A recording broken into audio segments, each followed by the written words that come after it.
Hidden in the depths of the mind is a secret tomb where knowledge, fear, mystery, and a macabre sense of enjoyment is held.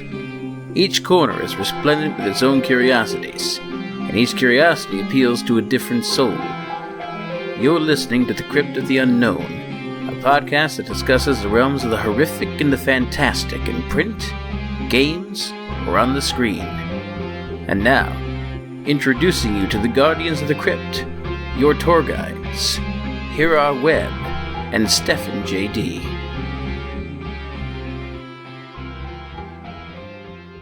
Greetings, weary traveler, to the Crypt of the Unknown, a podcast that discusses the horrific and fantastic across all forms of media. I am Webb, the Critical Android, and joining me for this episode, my friend, my co-host, he's a link to my past, it's Stephen J.D. Hey, listen. Oh, Navi, I didn't know we had you on the podcast. Yes, it's me. Are you tired of hearing my explanations? Oh, you pressed no. Oh, God damn it. Here we go again. Hey, listen. Great.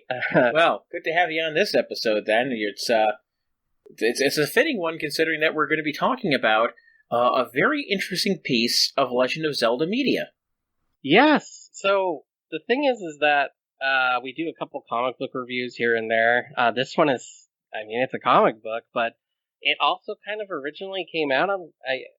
You're going to have to correct me here, Webb, but it originally came out in pieces in Nintendo Power, correct? It did come out in pieces of... Oh, gosh, it's so interesting how this happened, because I remember when this originally came out, it was... Gosh... this was back in Nintendo Power Magazine, and I'm trying to find the date of which it was originally issued, because they had several different comics that they published in there, which was so awesome that they did this, and why Nintendo Power was such a wonderful magazine, all things considered. But give me 1 second, I'm going to look up that date. Comic, Nintendo Power, live look up here. I'll just say also that was back when they cared about Metroid, and you'd also get like a Metroid comic. Oh god, that was Mario. really good. Yes. Yeah, you'd get background on Samus and like kind of how she suffered through an early childhood trauma and became a bounty hunter and so on and so forth. These things are actually not only a blast from the past, but the actual artwork feels of the period. Yeah, this was published originally from January of 1992 to December of 1992, so it was a full year-long run, once a month, that was published in Nintendo Power by Japanese manga artist Shotaro Ishinomori. And for those who might recognize that name, he was also popular for doing other projects as well, including Cyborg 009, the Skull Man, and these are things that are classical works. I mean, we're going back into the 60s and 70s for this stuff. And I thought Skull Man was Mega Man. Not that Skull Man. Oh, okay, sorry. It's a wrong Skull Man. But yes, these are classic works, and unfortunately, the creator Ishinomori died of a heart attack back in January 1998, right before his 60th birthday. And his work is still highly regarded, and I can't imagine how much money Nintendo had to invest in this, because this was a pretty big thing. There's a lot to talk about with this that's really unique and interesting, because remember, as I said, this ran from January of 92 to December of 1992. And the game itself, Legend of Zelda A Link to the Past, was originally published in 1992 in America, and in Japan it was published in November of 1991. So this is really very much a companion piece that was happening at the same time, and this was never published in Japan, for the most part. Wow. Yeah, this is like... Oh man, this is like a blast from the past. This really takes me back. I'm sorry, I should say it was originally, it was eventually published in Japan, but this was made for American audiences. Right. I guess the best way to explain it to people today is if you're from the younger audience, is if you have a subscription to 2000 AD magazine, which is somehow still getting published. They did the same thing where they would put 5 pages in it of a full-fledged story. So you could almost kind of get that same feeling today if you got a subscription there. And now it's collected, we should mention, in an actual graphic novel. And you can type this into, Amazon or anywhere. The Legend of Zelda: Link to the Past graphic novel by Viz Media, licensed by Nintendo. And it goes for $20, so it's super cheap. And it comes with the whole story from beginning to end, from Chapter 1, A Hero's Awakening, to Chapter 12, The Final Battle. And before we get into it, I want to mention, when I originally read this, I was born in 85, so when I originally read this when it was published, I was 7 years old. And I have some obviously very nostalgic feelings for this. I can look back at some of the panels.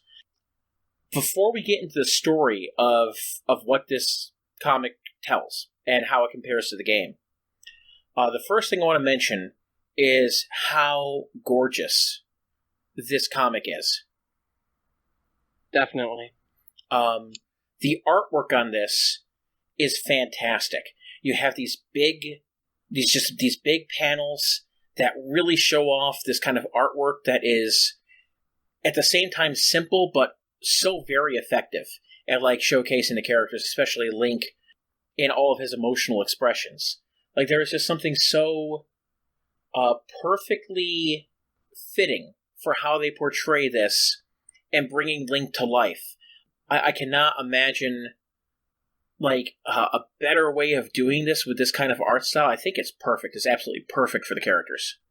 And the way it's kind of done in the coloring of it, because this is right in the depths of digital coloring, right on the surface of digital coloring, right when everyone's going to break through and start using it.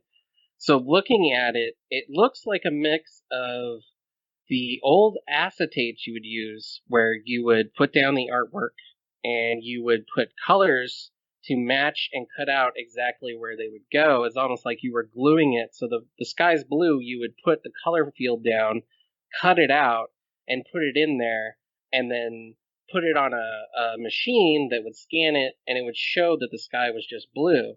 And it looks like it's using a mix of the acetates and watercolor to achieve the effect it has in the way it looks and introduces itself in the artwork, which is very visually it's so fun to look at.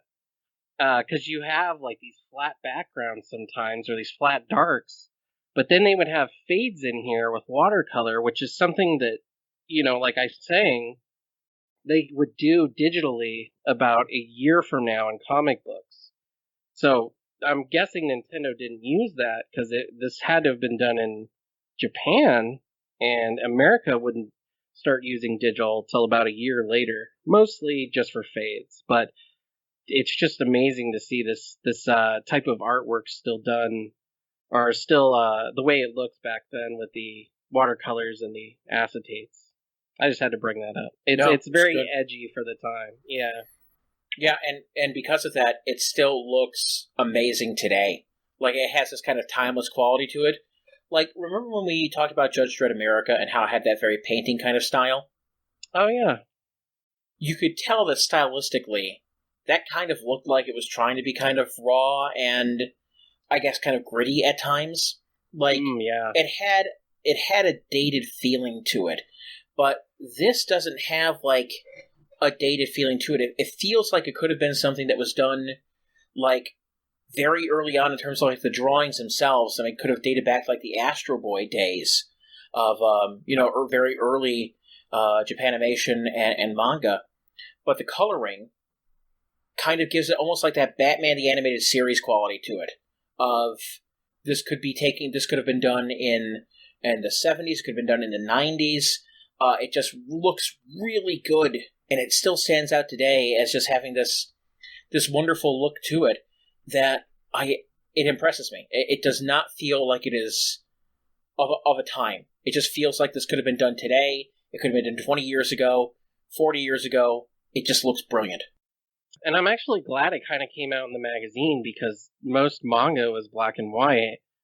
Famously, like Dragon Ball Z, the yellow hair is just wasn't meant to really be yellow, you know.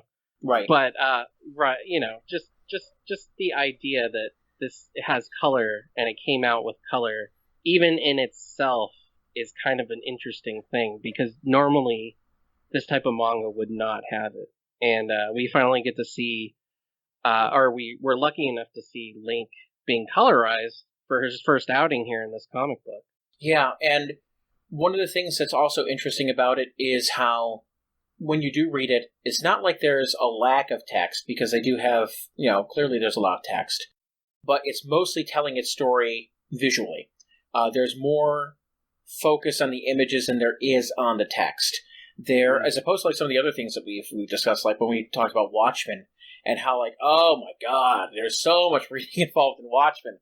Oh god. Like when we talked about Maximum Carnage, and all the talking of Maximum Carnage was just running on and on and on.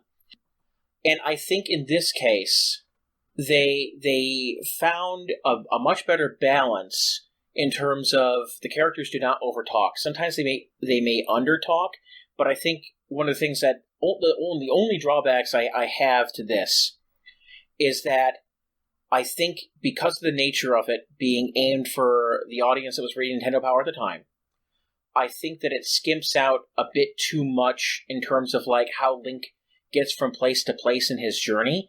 It feels like they condensed a lot for time, but he seems to make it to places like pretty quick, and they remove part of that journey that could have been a bit more fleshed out.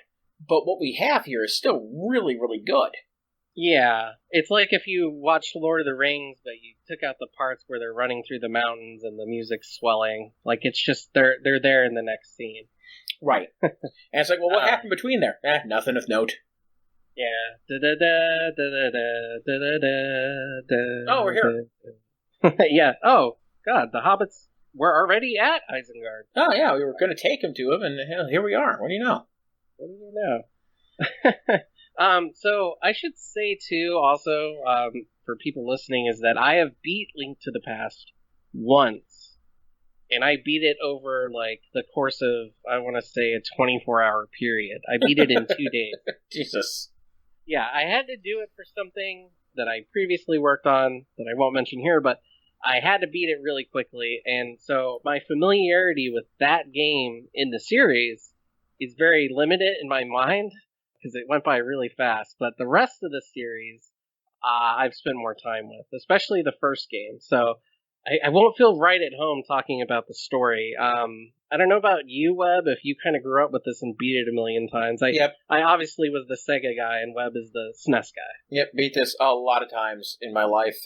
There's some pretty big differences between the game and the comic, and I'm grateful for it because I feel like sometimes when people try to adapt things, they try to do way too much in terms of either similarity. And when you do things similarity, that's a problem, because a game is not a story. As much as you might like to think that it is, it's not a story. It's a game. And if you try to take the story from the game and just literally translate it, it's not going to work, because part of what makes the story of a game effective is the fact that there's the interaction in it. And you can't have that that level of interaction when you're trying to read a story, a book, a comic, watch a movie. It doesn't work like that. So a lot of what is done with this to make it work, Ishinomori seems to have a strong grasp on what needed to be done to make this work. Like, he doesn't spend time with, like, looking at, oh, well, he's going to go rescue all these princesses and the crystals and go to all these different dungeons. Instead, he just takes the essence of that, condenses some things together, adds some extra characters. Otherwise, it'd be a very lonely comic if he didn't do that, because you don't have a lot of like NPCs that you consistently go to in the Zelda games. And so he makes certain people stand out more, and he makes things work considerably better. For example, we have a character named Rome who's introduced here. And, he can roam if he wants to. He can roam around the world. But He plays an effective foil to Link in his appearances, and because of him, we have this extra character that we know adds tension to things, and it's good. The comic is better because of him being added. In addition, we have the fairy Ephemerelda, who's added in here. And if we didn't have her either, the story would be lacking. It would be more true to the game, because Link didn't have a constant furry companion in Link to the Past, but it wouldn't work because you need somebody to play off of, and Ephemerelda provides that. Right, and a compound on that, one of the biggest changes to me was like, oh my god, Link's talking. What? Yeah. And this actually has words. This might be the biggest point of contention for some people, is that not only does Link talk, but he's a bit of a doofus.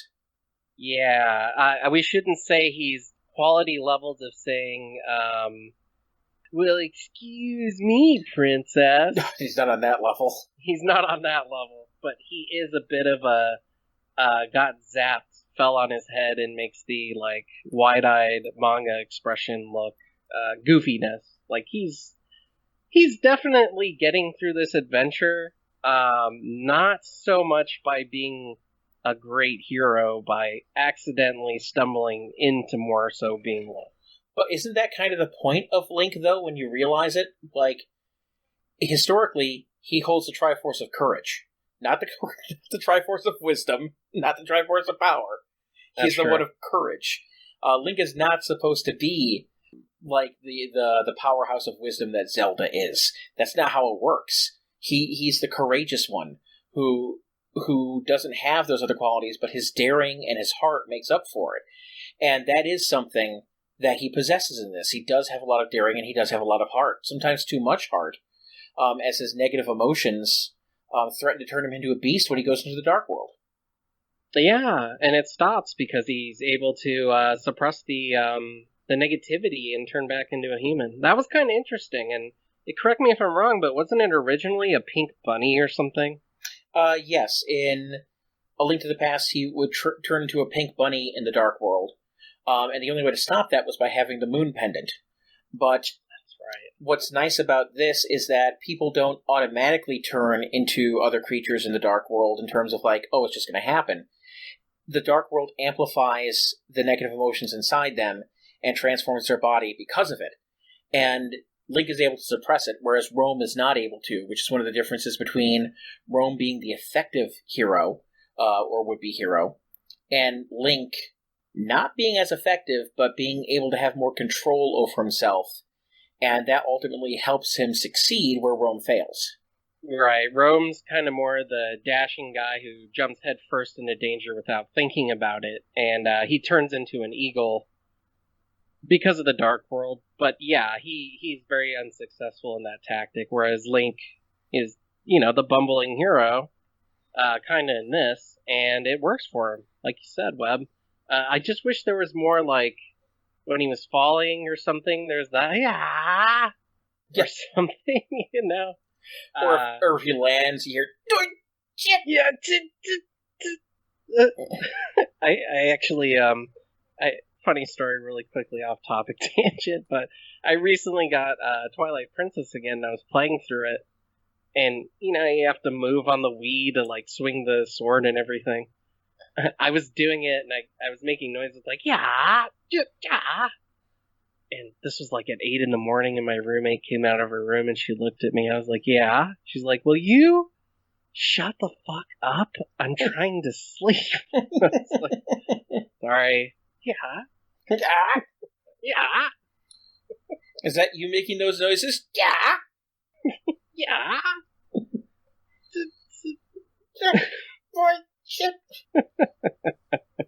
But yeah, this, I just wish there was, actually, there is a couple times that happens, but I just wish there was more of it. And I should also make mention, too, is that while Link does talk in this, there is absolutely no, like, best way to explain it is, like, there are word balloons, but there are no narrative squares. So, like, if it says, like, meanwhile at the castle, in a, like, little square in a comic book, as it would to give, exposition or anything, or inner dialogue, there's none of that in here. It is simply word balloons, which is kind of an interesting way to go about it. There's only at points of like start of episode or start of chapters and basically start of chapters. Some of them will have like a text, not even a text box. It just have like text printed on there without a box. It's just like, yeah, here's what happened last time. Now he's heading off to the fucking ice palace or something. Don't ask me. I'm not here. I don't even get a box. Yeah, but they are very quick to make sure that this adventure takes place in a fashion where it's kind of skipping through all the lingo of dungeons, finding items, kind of. He still has to find the Master Sword, and he still has to kind of get around, but it's mostly like a boss rush of a story, I would say. Yeah, and what's nice too when it comes to that is the emphasis is placed on not so much dungeon layouts, but enemies. And it feels more organic like that because, I mean, seriously, these dungeons that you go through, really when you think about it, these dungeons are not very realistic in, like, the games, in the sense of, like, okay, well, who's going to put all these locked doors and traps in there? I mean, does it make any sense that the boss would just be lurking inside all of these things? It's like, oh, time to go to the fortress today and get past all these rooms, and that guy's just going to be waiting in there? No. Like, I mean, when Link goes into that one temple where they have, like, the storehouse of, like, grenades, or fire corns, as they call them, it feels like an actual enemy base. Like, it's just an armory. Yeah, I think Nintendo learned from that, too, that's something that is more akin to, like, Wind Waker, we should say. Yeah, where things feel like this is more organically designed, or, like, the one I always bring up that's the most egregious is like when you're playing Super Metroid and you're supposed to be going through the pirate space. It's like, you mean to tell me that the pirate space has this mile-long trek over lava where you have to ride on these platforms and dodge the spikes? Like, where's the mess quarters in this place? I don't see any mess quarters in the base here. So, I mean, those dungeons are just designed to be like these trap-lated dungeons to navigate through. They don't serve the purpose of actually being a story-based kind of thing. It's like, of course the space pirates live here. Look, there's their dormitories, and here's the rec room where they play space pool. Like, you don't have any of that. Mm-hmm. But at least from what limited we see of these things here, we do find where, okay, Link goes into an armory, he has to wear a mask to escape, or like to blend in so people don't recognize, like, okay, one of our other soldiers wandering through here. And then the other stuff that he finds where the crystals are being kept, again, they're mostly just big rooms with like monsters in it who are guarding these things, which makes a lot more sense in these convoluted dungeons. Like, how did this thing even get in that small door? Right. Like when you go to a boss room and there's that like giant, like, you know, in Link to the Past, for example, you go in through the boss door and there's a giant like Helmasaur or whatever he's called, where you have to break his face mask and he hits you with the tail. How do you get in that room? How do you get through the door, Stefan? Just like Santa Claus web? Yeah, apparently. Down the chimney? Yeah. So those things actually don't make sense when you think about them. So in this world that he's created, this version, Ishinomori's created something that feels more lived in for the Dark World. Mm-hmm. It's more organic, and like in quality in terms of story, he also tries to do his own, I don't want to say canon way of the story, but he definitely uses other characters to expand upon the way outcomes take place. For instance, when Link falls into a trap where he thinks he's saving a girl who's tied up in a forest, it turns out it's a witch, and then he has like this kind of boss fight where she summons all these eyes out of water, but a Zora, who he made friends with earlier and got an item from, comes and just swirls away the witch with water and saves him. Yeah, it's those nice little story beats that I appreciate because it's more thoughtful than Link swinging a sword and bashing it against the thing like we basically do in the video games. Yeah, it's really effective in all those things. And even though Link is a bumbling idiot, his dialogue doesn't feel like bad. Like, I don't look at this version like you mentioned of the cartoon one and be like, oh god, I hate this Link. I hate this Link so much. I feel like this is a believable version of Link that I could watch go on an adventure, because he almost kind of has that Indiana Jones bumblingness to him. Yeah, that's a good way to put it. It's like, I don't know what's going to happen, but I'm just going to go in there and swing the sword, see what shit I get into. Visually, that kind of completes the package because I don't want to say it's specifically, like, obviously it's manga, and some of these creatures are Japanese inspired, but they just fit so well with that type of story work. And given the way he draws them panel for panel, and the way the action flows out, it's just really spectacular. And I would honestly recommend it just for that, because he's using the same techniques that American artists would use very spectacularly, and he never misses a beat. It never feels like it's off. One thing I will bring up though is that I'm not sure how they scanned these pages, because sometimes word balloons feel like they're backwards. So I'm not sure, because manga reads right to left, if when they scan them, it somehow didn't translate correctly, reading left to right in the American version here. And it feels that way. Like the bubbles and word balloons are kind of out of place sometimes. So I'm curious about that. That is a valid thing that I picked up on too, because I wasn't sure at points in time which I should have been reading first in terms of dialogue. Ultimately, it didn't hamper my enjoyment of the story, but it is kind of just a mild quibble. Right. Does this... So I had a question too when I was reading this because I couldn't remember. Does the story kind of play out the same? It felt... I mean, like, in terms of, like, the big, like, let's say, beginning, middle, and end. Because, like, the way Ganon shows up and everything, it felt a little different. Slightly? I mean, there are certain things that are very much different, certain things that were kept. Like, for example, in order to... How do I want to put this? Ganem, or Aghanim, depending on how he's pronounced, the sorcerer who's trying to send Princess Zelda to the Dark World. In this, he is a completely separate being than Ganon. In A Link to the Past, Ganem seems to be another form of Ganon that he had to take to infiltrate the Light World and be able to send Zelda to the Dark World to where he could finally fulfill his plan of basically conquering both worlds, breaking the seal and letting the Dark World flow into the light. The maidens that were captured in the game, you need to get all of them to break the seal on Ganon's palace so you could go in there and fight him and, like, try to finish this once and for all. In this, that's apparently not necessary. Link does not need to go through all that work. He did have to find 3 pendants in both the game and the comic. He did have to fight Ganem, or Aghanim, and vanquish him. But the actual, like, plot elements of obtaining or trying to rescue Zelda, rescuing Zelda herself was not the focus in the game. Zelda was just one of the maidens that had to be rescued in order to break the seal on Ganon's palace to stop him.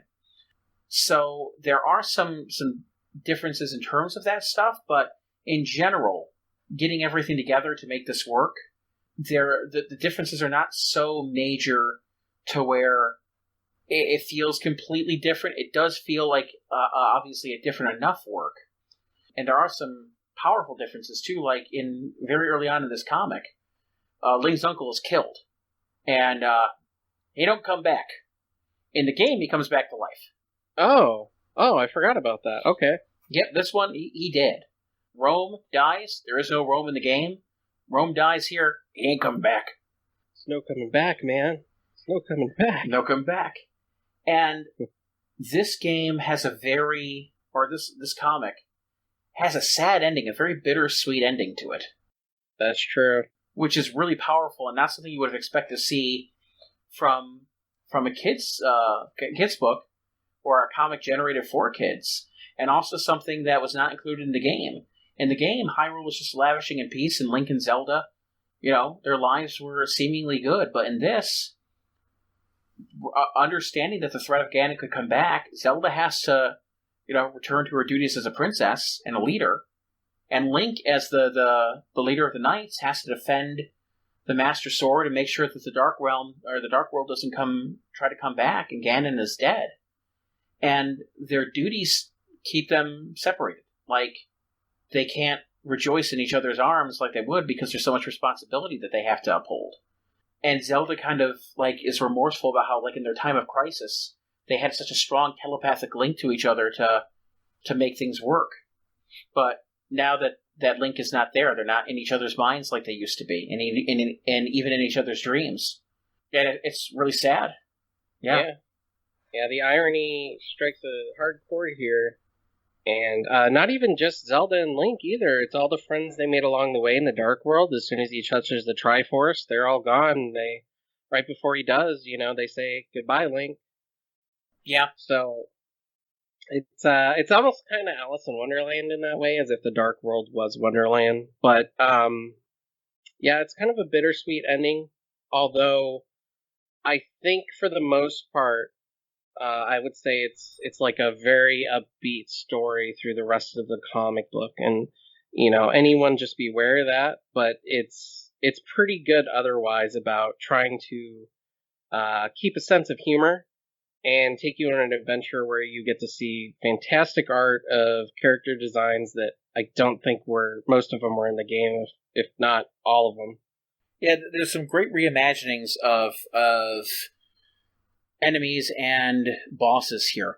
Like, for example, when you mention the witch, the Wizrobe, who summons that character with all the eyes, Vitreous. Very different boss battle in the game, but still like a nice callback in how it's illustrated and presented here, which I really like. So they do a good job of representation of things. Even if it's not perfect, it's still good enough. And I really enjoy how they actually put that all together to make it effective. It's a very good example of how to transform a piece of media effectively from one form to another and maintain the elements that made it strong. And it's used in a way that makes sense to the comic book, and it doesn't feel like forced in. Like when Link finds the lantern, they're just in the dark hallway, like in the video game, and he just sees it and he picks it up and lights it because they need a lantern. So it feels more organic in that sense. It wasn't kept in a damn treasure chest. Yeah, then I think, isn't it, if you pull like the wrong thing, isn't there like rats or something that fall down? There's that too, yes. Okay, yeah. It's been a while. Other than that, I would highly recommend this comic book, and I think everyone should look at it. Not, like I said earlier, if not for the story, then just for the artwork. That's pretty much why I'm keeping it on my shelf. I don't want to say it's too straightforward or bland. There's definitely some adventurous situations in there that kind of kept me interested, especially the way that they were handled, which isn't straight up, like I said, Link bashing something with the Master Sword. Oh, yeah. I mean, this is one of those tombs you should definitely open. This is a really well-done comic. It can be a quick read because even though it's got a lot of pages to it, they're big pages filled with great artwork. Not a lot of text, so you can read through it at a pretty quick pace. But it's one that you'll want to return to because it just really is a lovely piece of art. I highly recommend it. Yeah, and at $20 and, all together like this in a great binding, how could you say no anyway? No, this is, it's a very, very high recommendation, and I only hope that somehow Nintendo finds a way to publish some of the other stories that they did. I know they've got the Super Mario Brothers one that you can get as well, which was great, but they need to put out some of the other ones. The Star Fox comics they did, the Super Metroid one. I really hope that they find a way of putting those out there if they haven't already in some form. I don't think they have, but they need to. Yeah, I don't think they have, and I would love that Metroid one. They need to love Metroid again. What happened? I don't know. I wish I knew. I just want to thank everyone for being here. This was just kind of like a quick recap on this comic book, which, again, I think we both had a tremendous time reading. So everyone check it out and, tune back in. Do you have anything else to say, Webb? Just that if people have read it, I'd like to hear their thoughts on it, if they remember it from the original Nintendo Power Run, or if they picked it up afterwards. I'd love to hear thoughts on it, because this is a really well-done, condensed story that takes some liberties, but I think the liberties taken are largely for the better in turning this into what it is. Agreed. Yep. But thanks for everyone being here, and we'll catch you next time. Don't forget to share the channel and like and all that stuff. We very much appreciate it. But yeah, everyone have a good night, good day. Or until next time, the crypt is closed. Yeah.